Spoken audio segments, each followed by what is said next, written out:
And I'm gonna quote my favorite politician of all times, but as Jack Kennedy said when he was president, he said, the best form of welfare is still a good, high-paying job, period. There is no alternative to economic growth and production for alleviating poverty. Benjamin Hooks put it beautifully when he said, blacks are hired last and fired first. The only way blacks are going to get jobs and keep jobs is there are those damn many jobs out there, they gotta be hired. And there is no substitute for economic growth for creating prosperity in America. What Steve talked about countries, it's a no-brainer, it's a rope-a-dope mistake these people don't get. If you have two locations, A and B, if you raise taxes in B and lower them in A, producers, manufacturers, and people are going to move from to. If you raise taxes in the United States and you lower taxes in India and China and the rest of the world, jobs, output, employment, production, and profits are going to move from to. And it's already happening. It's happening as fast as you can imagine. What Steve said about the money supply is so obvious. It's so true. What he told you about the monetary base going way up, it's just Econ 1. It's Econ 1. And yet I have to debate all of these professors, from Bernanke to Blinder to Krugman, all of these guys on, because they can think of some pathological example where this might not be true. Let me give you the example. If you have a bumper crop in apples, if there's a huge increase in the supply of apples, what happens to the price and the value of each apple? It goes down. If you have a bumper crop in the production of money, if the Fed increases the monetary base by 137% and increases reserves of the banking system 20-fold, what do you think is going to happen to the value of the dollar over time? I don't care what any professor at Princeton tells me. It's going to go down unless they reverse these policies. I could go on and on in this, but the last one I want to just say with you here is really basic. Have you ever heard of a poor person who has spent himself or herself into prosperity? Is that not the dumbest thing you have ever heard in your life? And the reason it's dumb is because it really is dumb. You know, you guys have the high road. You not only are the purveyors of truth, you've got the academic high road as well. These people who may be professors at Harvard and Princeton and MIT, they may have the academic positions, but you have the correct academics. You are much more in line with the research of generations of real economists. You are not mistaken in what you believe. You should not feel small or feel put off by the fact that you don't have a PhD and don't teach at one of these universities. You're right and they are wrong on academics.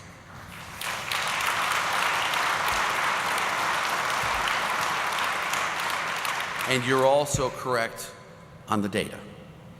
Steve Moore and I, with a fellow friend of ours, Peter Tanis, wrote the book, The End of Prosperity. What we tried to do in that book was to give you example after example and try to make it comprehensive. We tried to give you example after example of what has happened when governments have done this, that, or the other, both on the upside and on the downside, both here and abroad, on states as well. You compare Texas with California, it's a no-brainer on that one. I mean, I moved from California to Tennessee. Now, can any of you tell me what the highest tax rate is in Tennessee? 0! I wonder, did I mention that Tennessee has no income tax? Did I mention that any? But what we tried to do in that, but let me give you the current one. If you want a real-time example, the Obama administration has some very good economists on their staff. One of them I like very much. I was going to do a book with him if he hadn't been accepted as the chief economist for Joe Biden, is a guy named Jared Bernstein. Jared Bernstein is a very good economist. I mean, good in the sense of a fine, honest man. He's wrong on every issue, but he's a fine, honest man. And Christina Romer, who is the head of the President's Council of Economic Advisors, they did a paper when this administration was coming in. And what they did on the front page of that paper, They had a plot, and that plot had the path of the economy, the path of unemployment, with no stimulus package, and then they had the path of the unemployment rate with our stimulus package. It was their forecast of what the economy would do without a stimulus package and what it would do with their stimulus package. We are now well into the numbers. If you look at the numbers today, you can track exactly how we're doing relative to what they said should be done without the stimulus package and with the stimulus package. What has happened is the economy is far, far worse than they ever thought it could possibly be, even without the stimulus package. You know, when you look at all of this, I want to leave you with a piece of good hope, and I mean this very seriously, is when this experiment, when this conflagration is finally ended and there is no fuel left for them to burn, when the process ends, and it will end. When the process ends, we can reverse all of their policies and bring America back to prosperity in a weekend. It does not take long. And I mean that very seriously. We denationalized companies in Chile, 2,500 a weekend.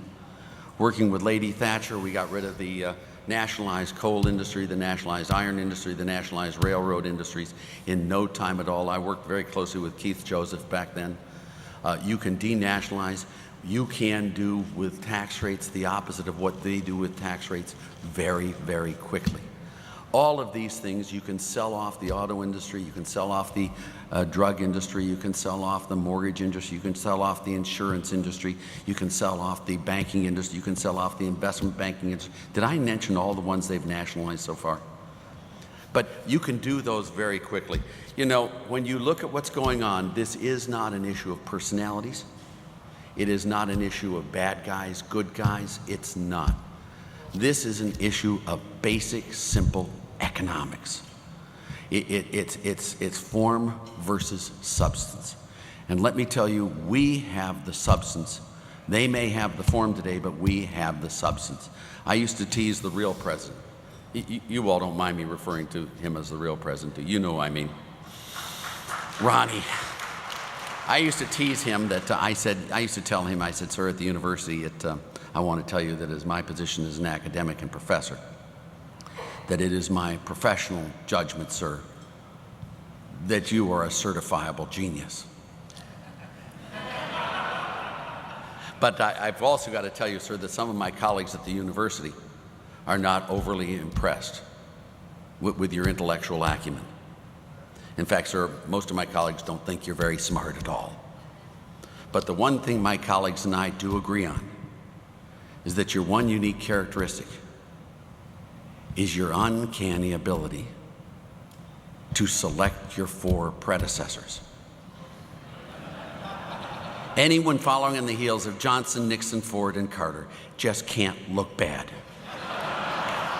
Our day is coming, and it's coming soon. Thank you very much.